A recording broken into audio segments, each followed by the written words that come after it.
Whoa, yes. Hello, everybody. Welcome back once again to the Fantasy Wildcard Dynasty Show. We got the band back together, boys. James is back from his trip in New Zealand. Great to see you back, mate. How you doing? Glad to be back. I bet you're just itching to chat some NFL. Yeah, great to be back. Just a bit jet lagged, losing my voice a bit. But yeah, excited to be on. I can't wait to talk about these rookies and learn a lot about them as well from you guys because I've got some catching up to do. Oh yeah, that time difference that'll kill you as well, right? That's hopefully you'll be all fresh and ready for next week. But we'll get you caught up to speed. Don't worry, James. And of course, we got the grill in the building. Hopefully your internet holds up, Ali. We had a bit of a scare. We did, yeah. I've had some like BT engineer doing some work down the road, and it's been an absolute nightmare the last couple of days. So fingers crossed it lasts the next 45 minutes or whatever it is, and we can successfully talk about some combine winners and losers. Mags, how are you doing, mate? I'm doing just fantastic, mate. It's great to have the band back together. I'm excited for the show. I'm excited for the next few weeks. And hey, maybe that BT engineer, I've got an idea for him, Ali. Why doesn't he throw all of his toys out the pram and demand more work? Just like our NFL news of the week, Deebo Samuel, who's managed to get traded. Maybe he could get traded off to EE or something else, right? For a 5th round pick. What do you boys think about Deebo going over to the Commanders for, hey, 5th round pick? I think both sides are probably happy here. 49ers get rid of that contract and the prima donna. Commanders pick up a good weapon. James, did you catch this news? Were you back in the country yet? I can't actually remember, but yeah, I caught the news. I think obviously as a Commanders fan as well, probably a little bit more interested in it. I think, yeah, like you said, it's probably good for both parties. A 5th round pick isn't much. Contract, was it? It's around 20 million. Can't remember exactly. I think there's obviously always going to be there was always a need for the Commanders to get that second weapon. So yeah, I think he's a good fit in the team as well. Lots of screens and things like that.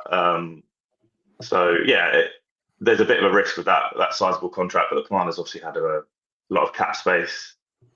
So it's just, I guess, a question of what would they been able to get a rookie with that pick or so yeah, I think it's worth the risk, really. Yeah, you're not getting the rookie wide receiver for that. Not a good one anyway. So I think that's pretty solid. Ali, what do you make of the deal?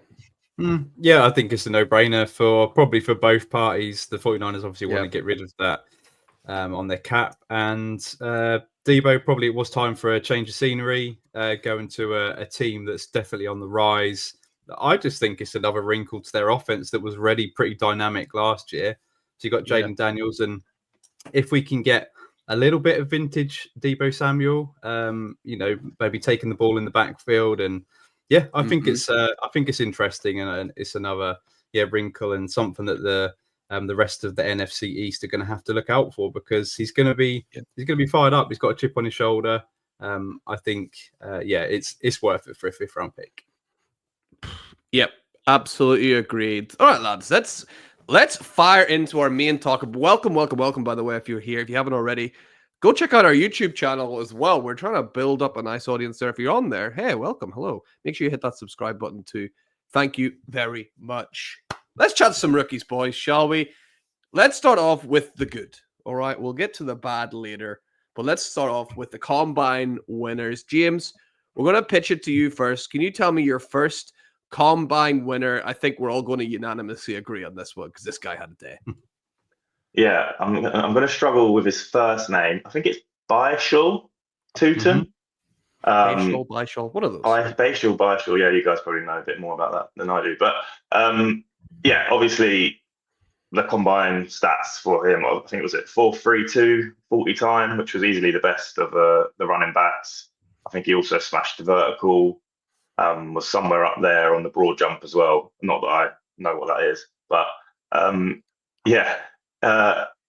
think he's one of the players where I think there was a mock draft from CBS a couple of weeks ago, and he was mocked in the first round. And I'm betting quite a few people probably hadn't even heard of him then. Definitely not me.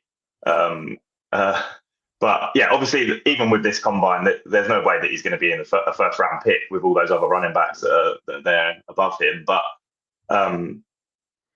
it's good to obviously see that he can put those stats in. I think what was I? I've lost track of where I was up to. But yeah, well, this is the main point. Obviously, the NFL loves speed. So if there's a running back in there that's going to log that time 4.32, which I think was about 0.06 faster than any of the other backs, that's obviously going to push him up draft boards. And yeah, like I said, he's obviously not a first round pick, but definitely in that conversation for day 2 now. And in our rookie drafts, that probably also means he's going to be a second round pick there for us, maybe in the back half of the second. But yeah, obviously it depends on landing spot and things like that as well. But yeah, absolutely. Bhayshul, Tuten, someone definitely stood out. Ali, I'm guessing he stood out for you as well, right? He did, yeah. He wasn't really on my initial radar. I ranked my top 10 running backs. He wasn't in consideration for that. He was very much in consideration for my post-combine rankings, where, James has nailed it on the head. I think he's gone from maybe early day 3, maybe stuck into late day 2, but he's definitely a day 2 pick now. Even in this class, I think that is absolutely loaded with running backs that have that 3 down capacity. I think Bhayshul too, and I think he just fits in perfectly to modern day NFL. You can just see someone like McDaniels from the Miami Dolphins absolutely loving this guy, get him on their roster with that speed in the backfield. That is going to be an exciting landing spot for sure. But yeah, Virginia Tech, always one of the college teams that I quite admire just because of their entrance theme of Enter Sandman by Metallica. I think that is like absolutely like bucket list sort of thing that I'd love to go to and experience that. And yeah, just really productive. He can catch the ball as well, so definitely interested in him, as James mentioned, maybe towards the back end of round 2, perhaps. If he gets, I don't know, round 2 draft capital, perhaps you're even going to have to take him earlier than that. So yeah, definitely one of the biggest winners for sure. Yeah, I mean, just this guy really stood out to me when I was making my. For those who don't know, over on X, I make a weekly list of college performers, who's been doing well, who's been smashing it. Bhayshul Tuten maybe had the best week of any player in college this year. Whenever he played against Boston College, 18 carries. This is not a typo. 266 yards. 3 touchdowns, and then he caught another pass for a touchdown as well. So 266, I think 280 in total scrimmage yards, 4 touchdowns.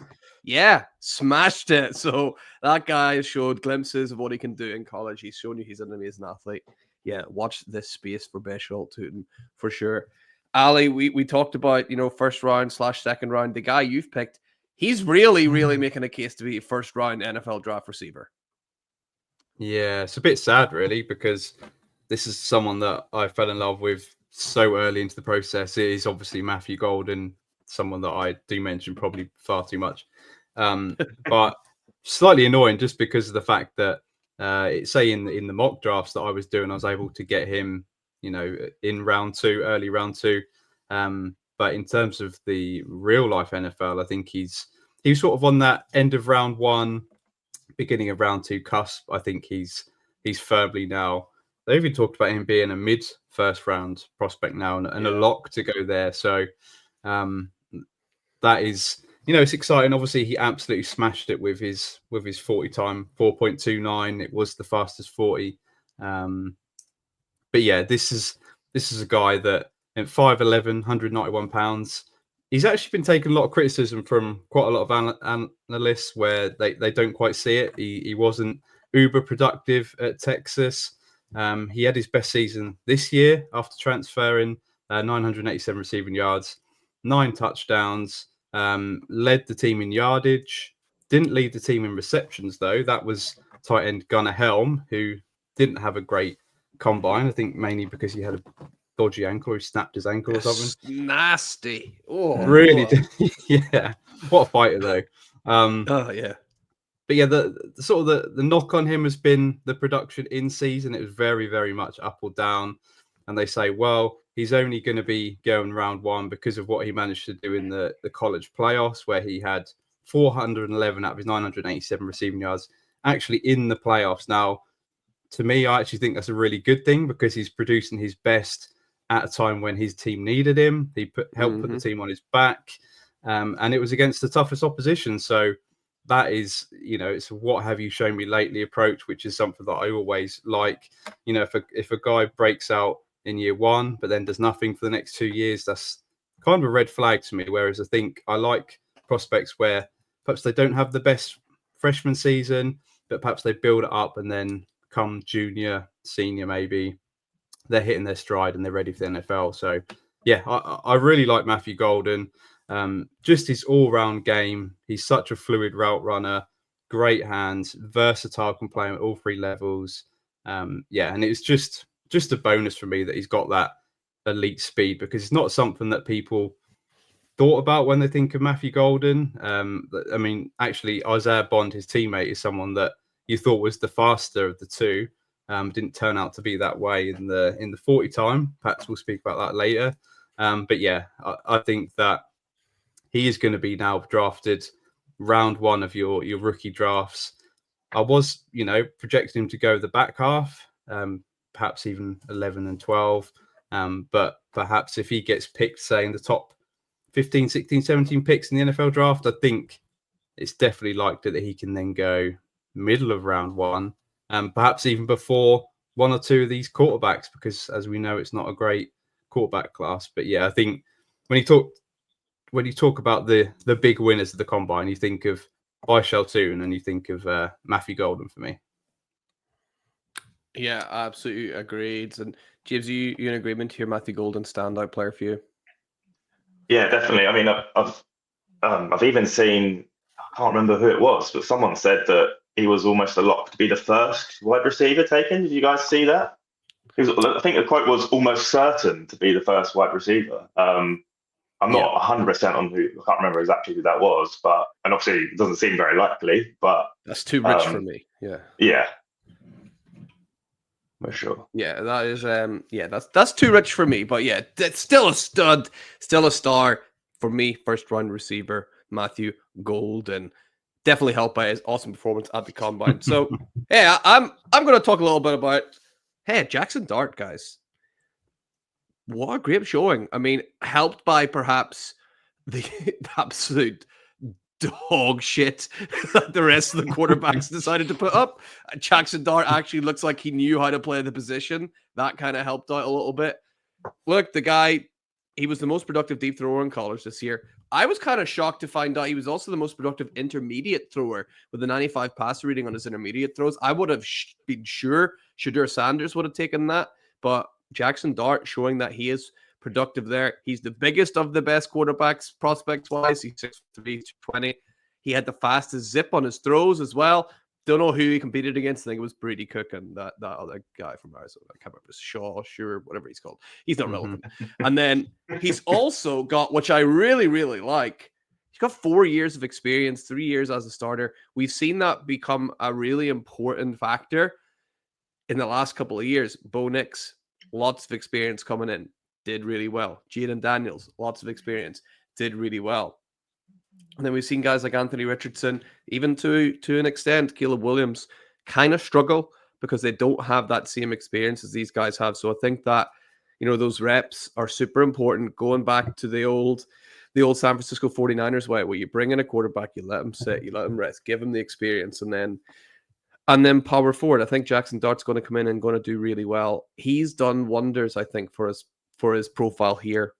I can see a team trading up, going to get him in the first round, at the very least, just to get that fifth-year option. If Bo Nix and Michael Penix went so high, I don't see how Jaxson Dart doesn't. Boys, are you in agreement, Ali? What do you think? Yeah, I think teams look at Jaxson Dart. That Ole Miss offense is a bit of a strange one when you evaluate it compared to the rest, but I think he's a very toolsy quarterback. He's got all the tools that you look for in a quarterback prospect coming into the NFL. He also is, I think he led the nation in scrambling attempts, which I quite like as well. Obviously, with that sneaky rushing floor from Jaxson Dart always gives you extra points. And yeah, as you mentioned, the experience is definitely one that was a negative a couple of years ago, but now very much a positive in my eyes. So yeah, I mean, there's actually talks. I mean, I'm going to talk about Shedeur Sanders later, but there's a lot more talk now. Was it Lance Erline? One of the big NFL draft guys saying that there's no longer quarterback, the talks about who's the quarterback one. It's now Jaxson Dart is very close to Shedeur Sanders as the quarterback 2 of this class in a lot of the NFL teams' eyes. So, yeah, definitely big winner. Yeah. James, what about you? You impressed with Jaxson Dart? Yeah, I think it's just one of those cases where like a lot of the other quarterbacks have not sort of participated, sat out a lot of the drills. So this is an example of where it actually can help you out. I think we kind of mentioned a bit briefly earlier, Mags, on when we were talking earlier before the show. That seems to be the case now that a lot of players, and particularly quarterbacks, some wide receivers as well, are not participating, and it's a bit like sometimes a bit of a damp squib. But it just shows that to those guys that there is a chance as well that you can actually put yourself back in the frame. And you're saying that you reckon he might potentially someone could trade up into the first round. Do you think that would be to be a starter this year, or would it be to sit behind someone? I think he's got the experience where he could come in and start as a starter right away, but obviously depends who ends up, like if he goes, if the Raiders end up passing on quarterback early and end up trading back up, and there's talk of them going for, was it Marcus Mariota? He could end up sitting behind a guy like Mariota, who's actually, quite a nice system to start running with Mariota, and bring in a guy like Jaxson Dart, who I've said all offseason reminds me of Jalen Hurts whenever you watch him. Mariota has that scrambling as well. It would be nice to come in and see that. So that could be possible. I'd be surprised if we don't see him start a game this year, or not this year. You know what I mean? Yeah. I think he's going to take a job. I've also seen Aaron Rodgers. There's a list of quarterbacks that the Giants could now go after as they missed out on Matt Stafford. So that kind of makes Giants. It kind of makes sense though if they got Rodgers, if they missed out on Cam Ward, because they're apparently looking at that as well, to maybe take Jaxson Dart and sit him behind Aaron Rodgers as kind of a, maybe come in the second half of first year or second year. I mean, me and James, we kind of spoke about this, but I suppose I could say it on air as well. The combine, it's a bit like Aaron Rodgers, right? It's not really been relevant for about 5 years.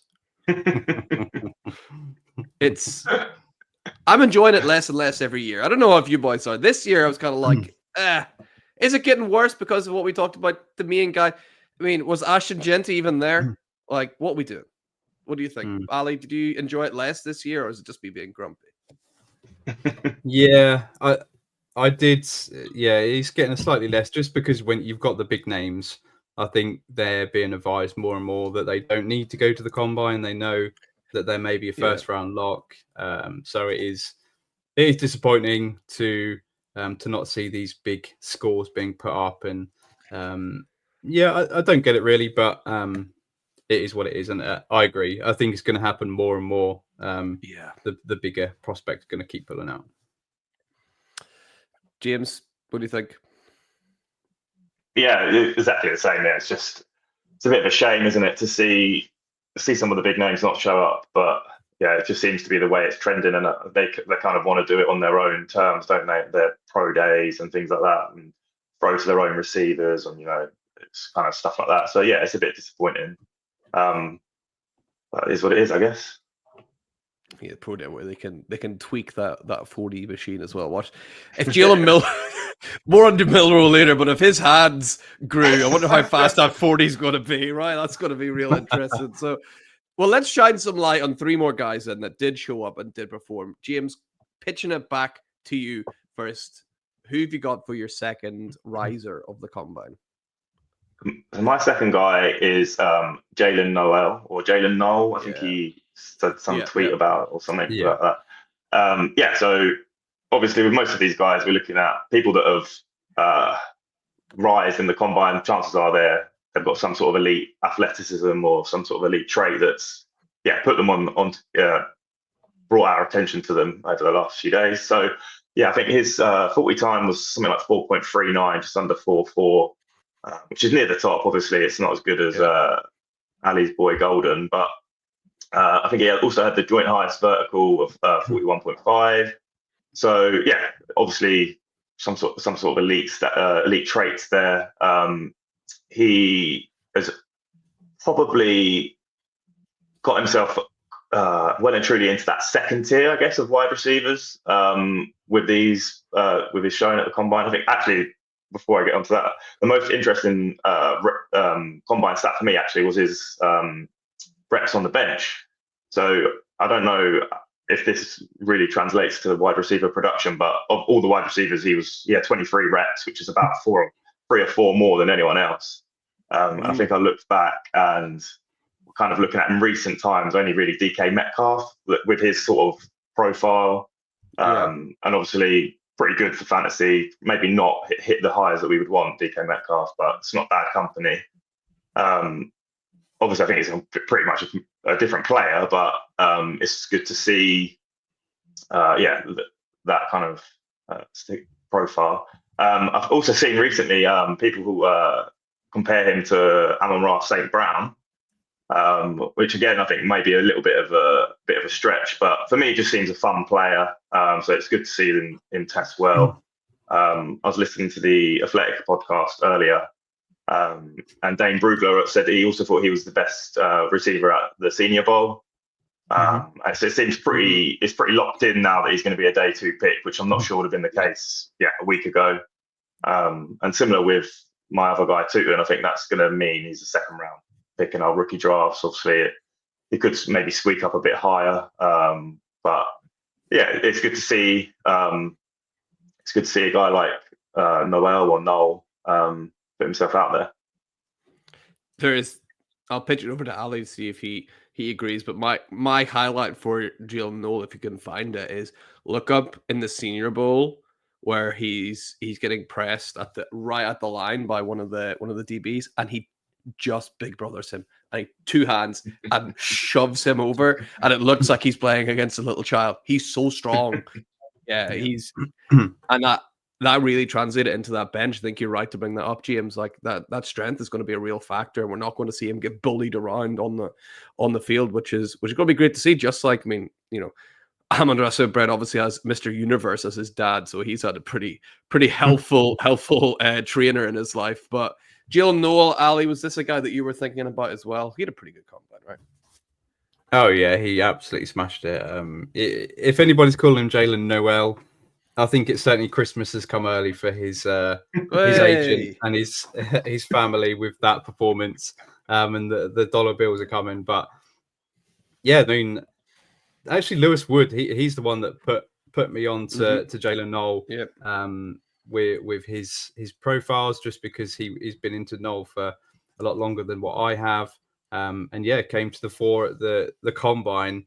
What a athletic specimen this guy is, and I actually I prefer his teammate Jaden Higgins. I've got him ranked ahead, so I'm actually quite happy that perhaps people will have Jalen Noel ahead of Higgins. It might let Higgins slip, but yeah, in terms of a riser, he's right up there with Tuten in terms of the biggest riser of the whole combine for me, because I think he's got himself into easily day 2 draft capital, which is considering that it's not a very good wide receiver class either. I think that he could probably go ahead of quite a lot of these bigger named wide receivers. So yeah, a big winner, and 23 on the bench press when he's given up about 30 pounds to DK Metcalf. Yeah, he benched the same is quite impressive, put it that way.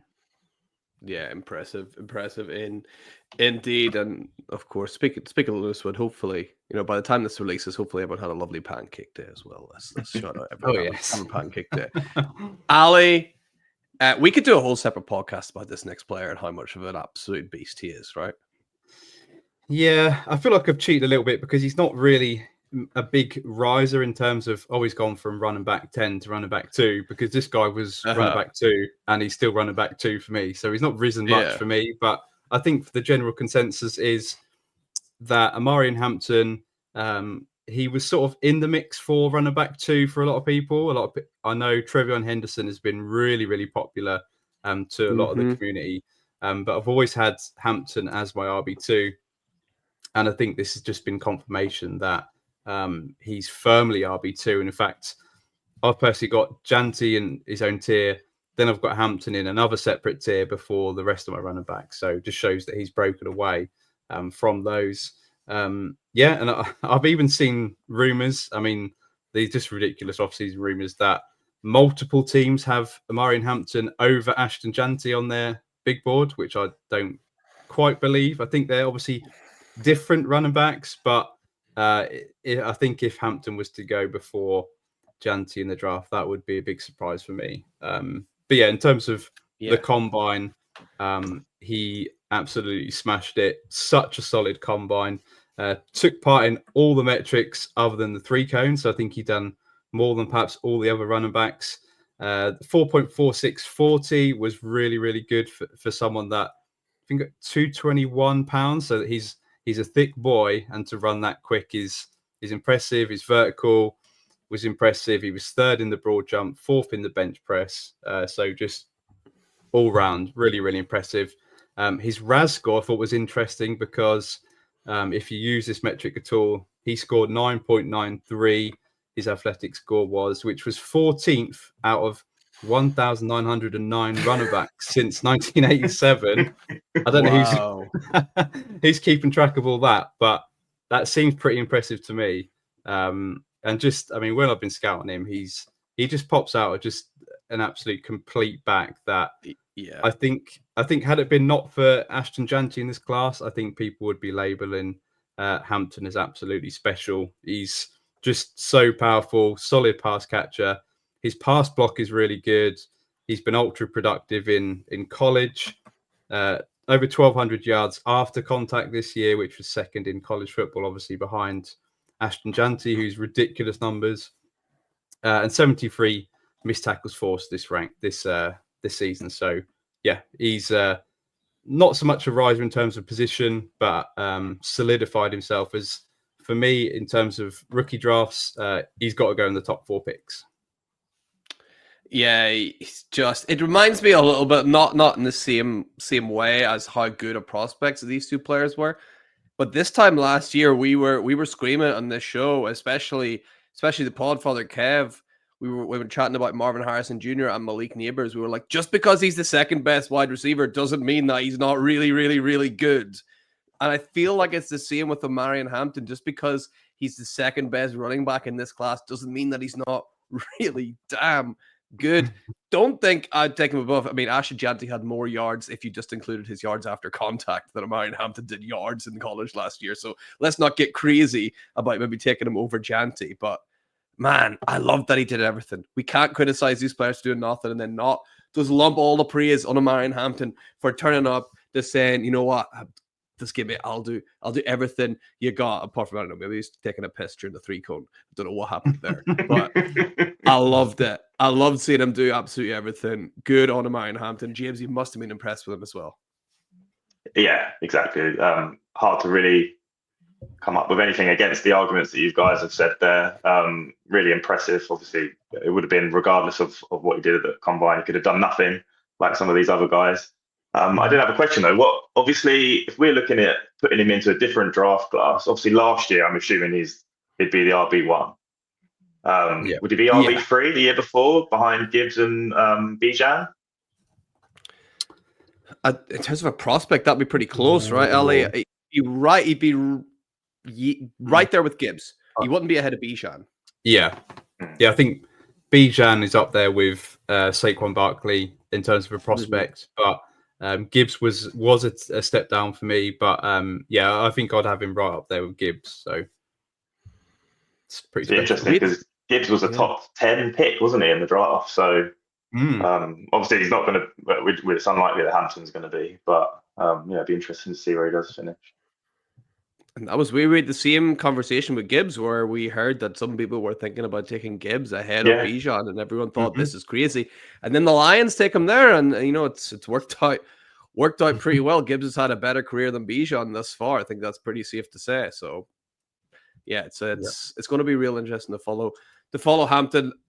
But boys, unfortunately, we have to talk now, and just give me the mic. My boy RJ Harvey, he turned up and absolutely delivered. I'm so pleased.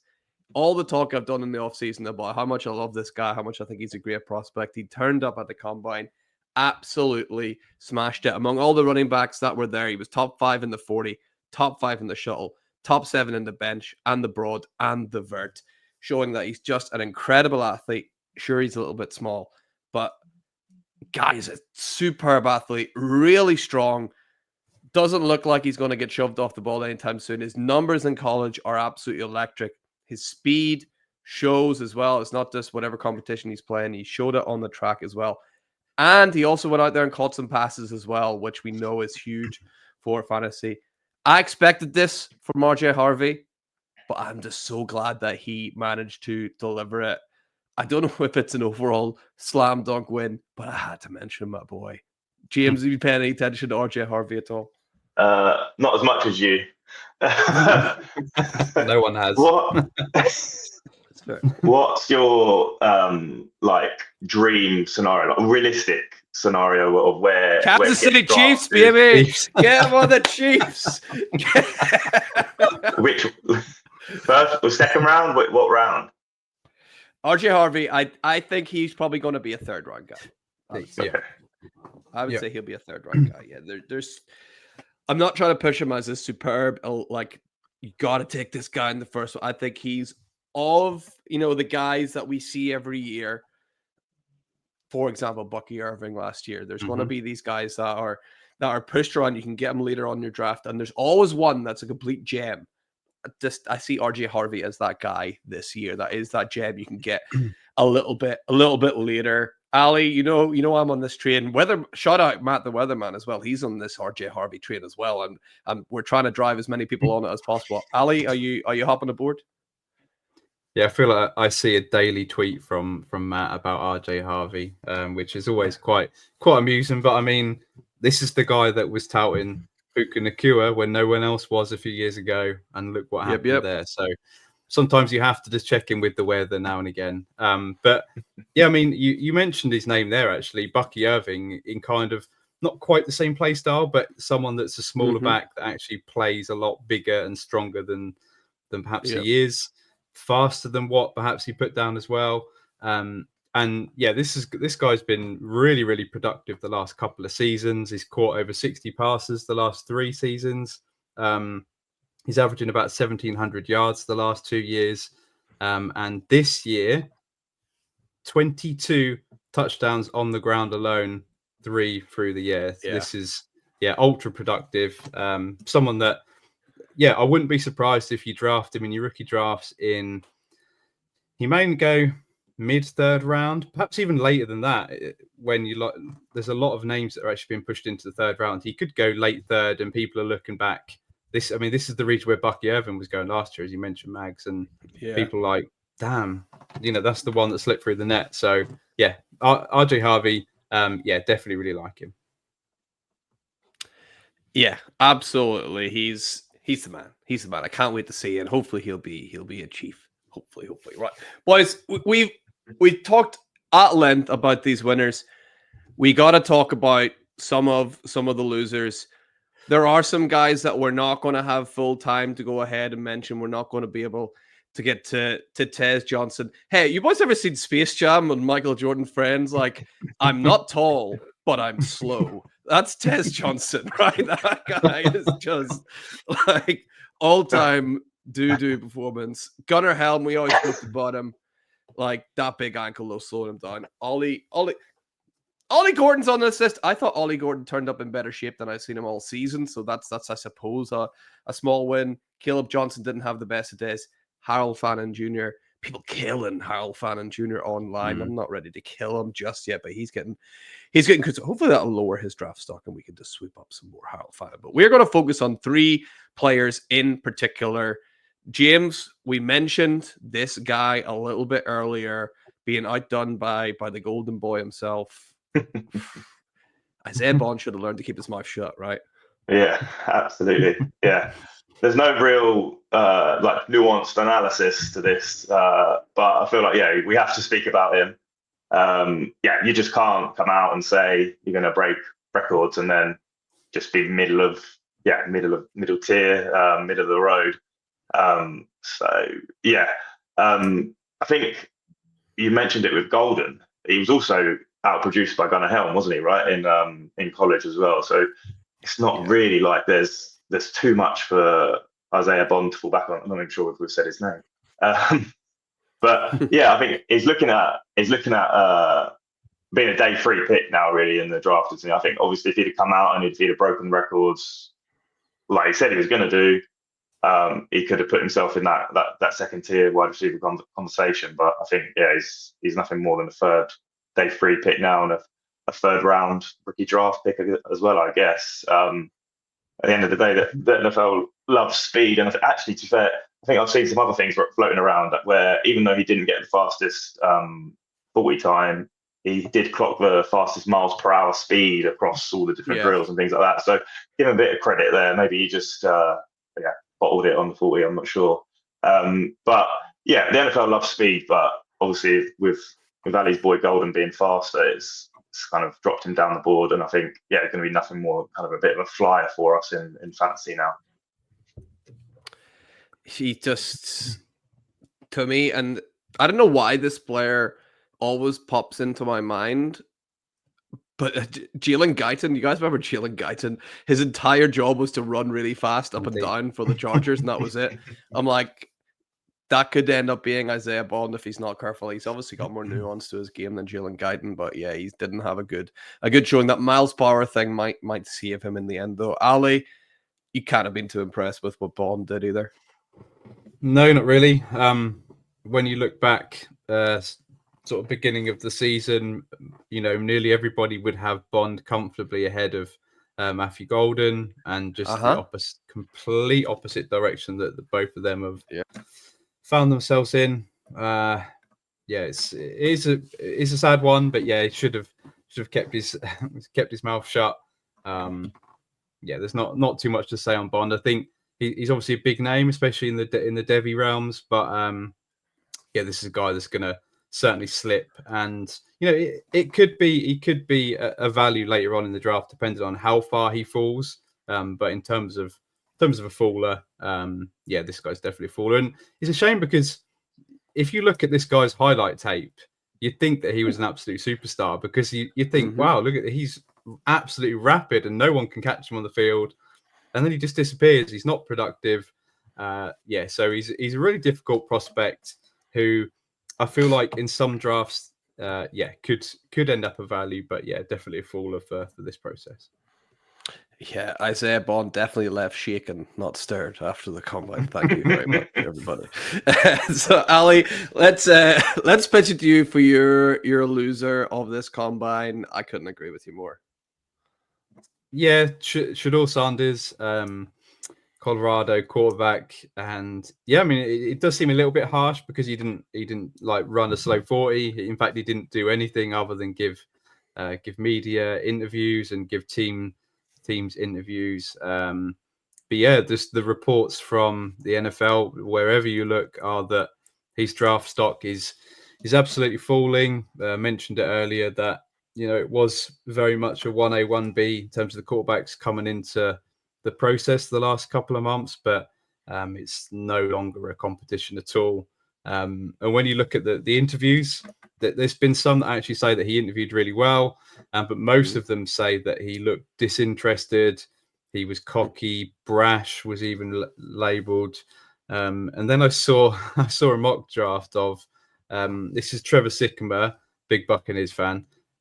He is now PFF's lead NFL draft analyst. So someone that I really look on in terms of he's plugged into all the teams, and he done what he thinks will happen mock draft yesterday following the combine. And he actually had Shedeur Sanders falling out of round 1 completely, which is just bizarre to see, considering where he was even just a month ago, where people are thinking, well, it's going to be Cam Ward, Shedeur Sanders are going to go top 3 because of all them teams that need a quarterback. Well, perhaps they're thinking he's not worth a round 1 pick now, and he's going to fall into round 2.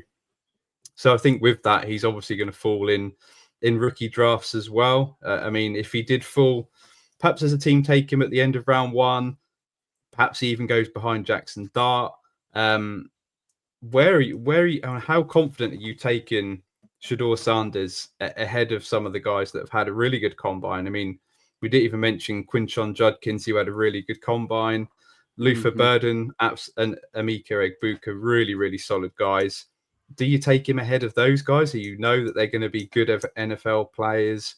I don't know. This is a guy that could easily fall towards the back end of round 1 in terms of your rookie drafts. It just comes down to when I personally draft, I look at a prospect and I want to see at least some ceiling, where I look at Cam Ward as a prospect, and yeah, it's certainly not the prospects that we had last year in terms of the quarterback position, but he's got quite a high ceiling. He's got quite a low floor as well at the same time, but I like shooting for that ceiling. Whereas you look at Sanders, and this is a guy that just gets sacked for fun, and he's although he's super accurate, he does throw guys open, and sometimes it looks really, really good. But then you look at his college stats, not really throwing the ball deep. He's scrambling a little bit, but he's not great at it. He only averaged 8+ yards per attempt in 1 out of his 4 college seasons. So he's sort of a dink and dunk, which can work in the NFL in the right scheme, but doesn't always, and someone that probably going to pass on unless he goes right at the end of round 1. This annoyed me so much, and I will kind of get onto it with my pick later as well. With Ashton Jeanty, I can kind of see it, because Ashton Jeanty, and to an extent Ted McMillan, they've got nothing to prove. They have done it year after year. They're locked in as the best prospect, of their position, as far as I'm concerned anyway. Shedeur Sanders has got so much to prove. There are so many question marks about him, and yet he did nothing. It's baffling to me. And I know people are going to say, oh, well, he's going to come out and throw his pro day. That's less impressive. I don't care what anybody says. It's less impressive at the pro day. You're not going to have your own receivers in the NFL unless you're Joe Burrow, right? It's like very rare that it actually happens where you get your own guy on your team. It's such a rare thing. He should have thrown at the combine, unless he was injured and hiding it, which I've heard no reports of. I just don't understand how he came out and did nothing at all. And then meanwhile, Jaxson Dart, he's catching him up. Cam Ward is separating from him. That gap might change after the pro days. We know that it's such a reactionary market, but it put a dampener on it for me. That was one of the reasons why I'm like, damn, this combine isn't as good, because you want to see these top guys perform. James, were you looking forward to seeing him? What did you think about his, I mean, we'll say performance, but It's a bit of a recurring theme for us, isn't it? Yeah, it's just a bit disappointing to see someone that, is on. We kind of knew that he wasn't going to be, like, Cam Ward was clear, but if he had have shown up and had put on a show, there could have been conversations about, is he pushing Cam Ward, and there'd be conversations about, is he actually going to end up being a top 5 pick? It seems pretty clear now that's unlikely, but obviously with quarterbacks, you never know what's going to happen. But it's a little bit disappointing. I wonder if a little bit of this is more of the media catching up with the actual NFL, and the NFL never really seen him as a top 5 pick. And we're kind of, everyone's sort of catching up to that now that we've had to combine, all the media talk to all the teams and everything like that, and it's dripping through. And maybe it's a bit more of as a prospect, he was never in that top 5 conversation, but obviously he's a quarterback, so that's where he's been spoken about. And now that we've had the combine, and we've got that more information from the media and from the teams, that it's now coming through to us, and now we're talking about him as a faller, whereas in reality, this is probably where he should have been in the first place. Yeah. Can you imagine the scene of Shedeur Sanders and his dad being left in that green room if they're not drafted on day one. Oh, that's gonna be a meme forever if that happens. Like that's not going away. Like people still talk about Aaron Rodgers, right? So it's like that's not going away. And Rodgers was even drafted in the first one. Imagine he wasn't. Yeah, so that's hopefully he does for him. But that'd be very sad to see. I don't have much to say about my next one. Jalen Milroe, you had one job, right? You had one job, which was come in and try and break Michael Vick's 40-yard record for quarterbacks, something I thought you could do. A lot of people thought you could do. You didn't run the damn 40, and then you suck everywhere else. I mean, apart from making your hands grow like O.J. Simpson, like, I don't know what else you've actually been able to achieve. Yeah, shocking performance from Jalen Milroe. Not impressed at all, boys. What did you think? James? I have nothing to say right now. No, just really not. It's like, just run the damn 40, like idiot. What are you doing? Yeah, agreed. Yeah. Ali, like that was his only job. And it's like, there are question marks about this guy's decision making, and this is a boneheaded decision. Like, what are you doing? Yeah. I mean, show off your strength, right? This is the perfect chance to show off exactly why teams will want to try and draft you and develop you. So this is. I have one theory though, which I always get suckered into these, Konami code rushing quarterbacks, and I fall for it with Trey Lance, Anthony Richardson. This is the first year where I'm just saying, unless Jalen Milroe drops to middle of round 3 in a super flex, whatever, I'm going to be completely out. So that probably means he's going to turn into the next Jalen Hurts and turn into a really good passing quarterback as well as the rushing. So there's not much more to say. I'm really intrigued as to where he's going to go, because I think that will dictate where people are happy to grab him, because I've seen it absolutely all over the shop, where I've seen a mock where he still gets drafted at the back end of round 1. I've seen him go in round 3. I think people don't know, and even more so because we've not seen him absolutely light up the combine. So yeah, definitely a question mark there. Yeah, he's one, unlike Jaxson Dart, I do not want to see him set foot on a field next year at all, unless it's like fourth quarter, they're down by. He should not have any meaningful snaps next year at all. He does not need it. He should have even declared this year. Should have come back, in my opinion, anyway. So we'll see what happens with Jalen Milroe. So that's the end of our winners and losers. Boys, you know what time it is. It's a 2-minute warning. We got some trades from the good people over on X. Make sure you're looking out for those tweets and sending them over. We've collated them. We're going to answer some of your trade questions. So let's go. 12-team Dynasty League, Superflex, tight end premium as well. Boys, who you got on this one? This is a big one. Oh my goodness. CJ Stroud, Malik Neighbors, Keon Coleman, and very importantly, the 409. Or Lamar Jackson, Brandon Ayuk, and the 303. This dick's like, I'm going to need the 409. Come on, guys. Come on. Boys, what side you got here? James, let's pitch it to you first. I think if I had Lamar, I'd want a little bit more to sell. But I don't know if I'd want to pay more to go out and buy him. I think obviously with Neighbors in there, you've got that elite wide receiver, long-term wide receiver 1 for your dynasty team. And obviously CJ Stroud is a long-term QB 1/2, isn't he? Whereas just to go and buy Lamar, you probably just want a little bit more. It's difficult. You're probably not going to get it much more. Maybe if it was like a 209 and not a 409, we might have more of a conversation, I guess. But it's very close. Yeah, super close. Ali, what side would you have? Yeah, I think I'll take. I think there's 2 elite pieces here. Obviously, Malik Neighbors mentioned, and Lamar Jackson, who's still my dynasty quarterback 1. Therefore, I just lean that side. I think Brandon Ayuk's value is probably the lowest it's going to be. He's still at an age where he's going to bounce back. Whether it's on the 49ers, who apparently all their players are on the trade block, or some other team, I don't know. But I lean that side, and that 409 being on there is quite funny. Yeah. Give me trades like this. Best player available, Lamar Jackson. I'd take that side, although it's probably one you put into a trade calculator, and the CJ Stroud side wins. And don't send people screenshots of trade calculators, by the way. It never ends up, never helps. So let's move on. Next one, 12-team Superflex PPR tight end premium. Once again, interesting.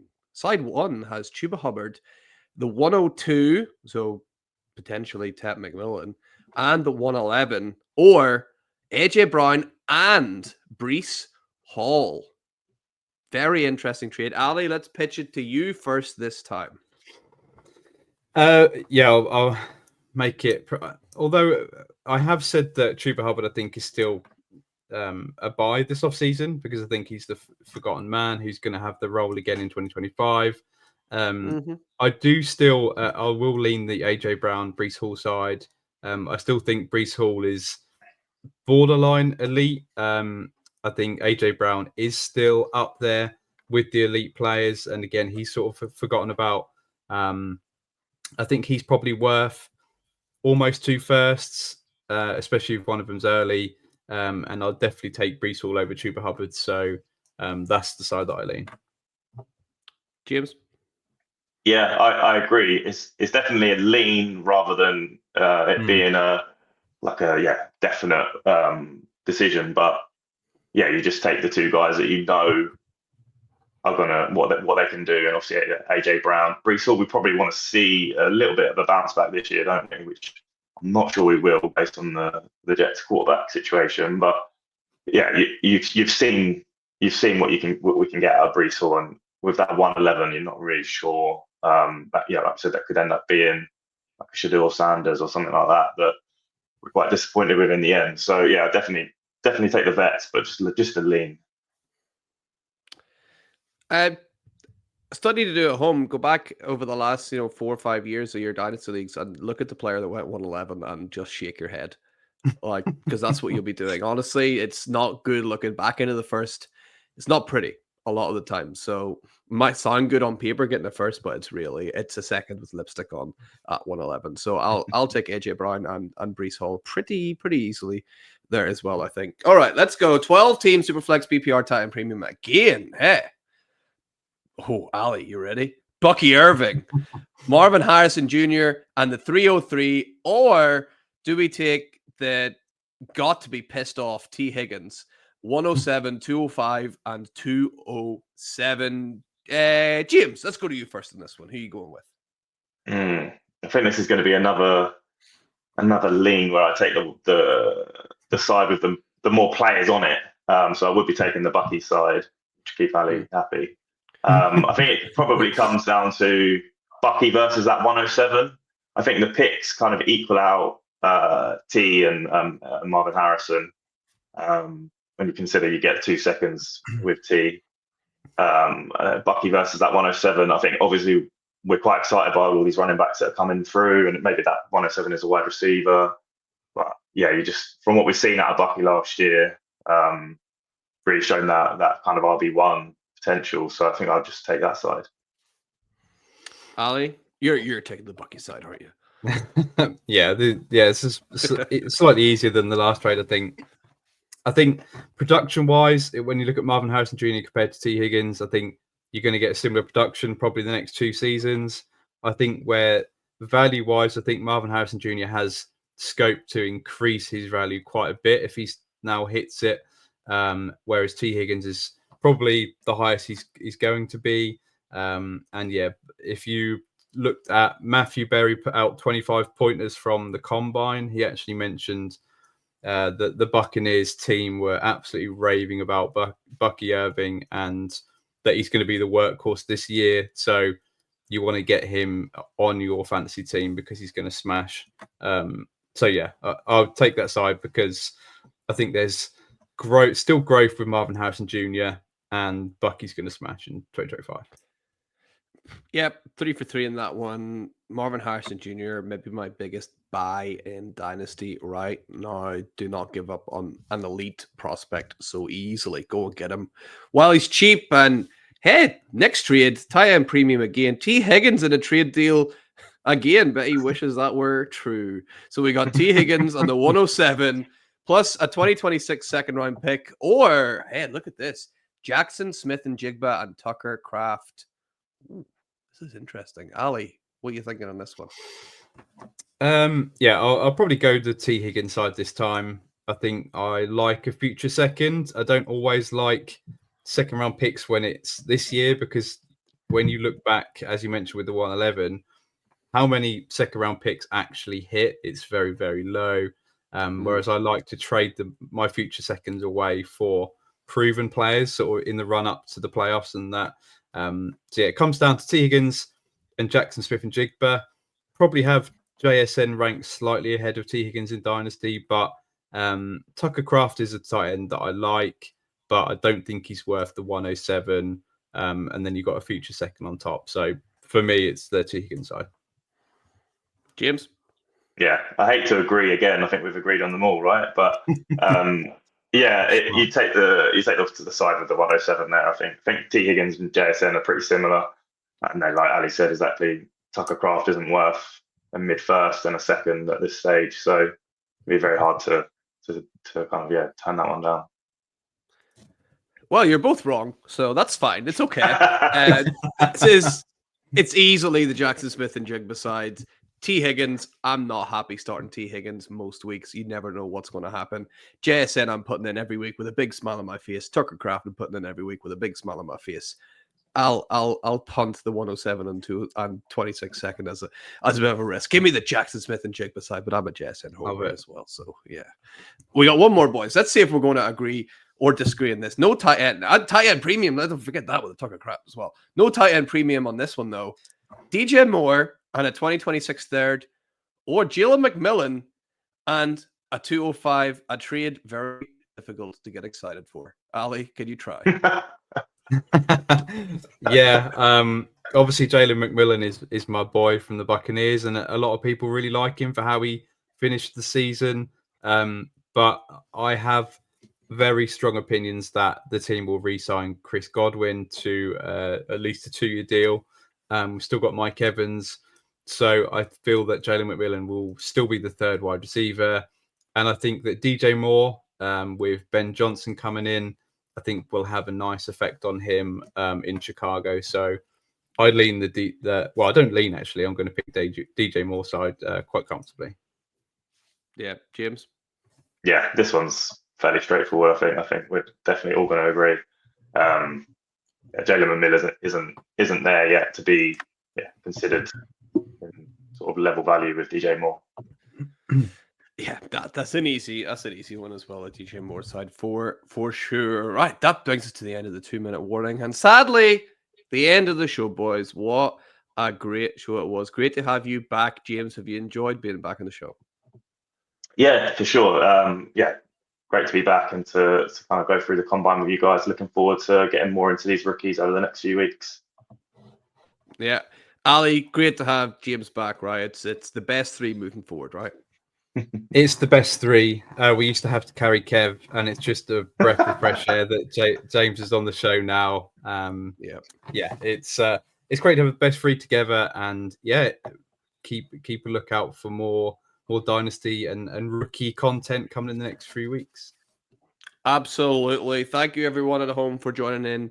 Wherever you've watched this, please make sure to like it and share it and all that good stuff. Remember, head over to YouTube. Let's get subscribed over there and grow that channel. Ladies and gents, thank you so much. James, pleasure to have you back. Ali, pleasure as always, mate. And of course, watching at home, thank you so much. And don't forget, when you have the wild card, you have the power to change the game.